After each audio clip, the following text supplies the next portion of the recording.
పోలవరం నిర్వాసితుల కోసం చంద్రబాబు గారు ఆర్&ఆర్ ప్యాకేజీ కింద నష్టపరిహారం ఇచ్చారు. అందిందా? ఇచ్చారండి, అందింది. ఎంత వచ్చింది? 10 లక్షలు ఎకరానికి, 10,80,000. ఇంకా ఏమేమి వచ్చినాయి అక్క?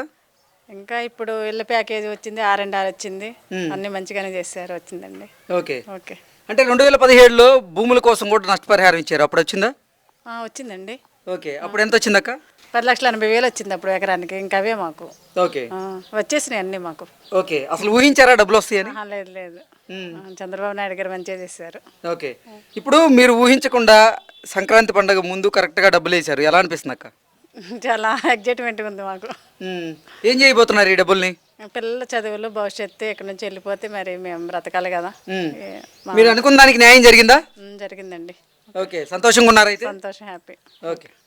అంటే 2019లో జగన్మోహన్ రెడ్డి నేను గనక అధికారంలోకి వస్తే గత ప్రభుత్వం కేటాయించిన దానికంటే కూడా అదనంగా కొంత డబ్బును కలిపి 10,50,000 ఆర్&ఆర్ ప్యాకేజీ కింద ఇస్తా అన్నారు. ఇచ్చారా మరి? ఇవ్వలేదండి.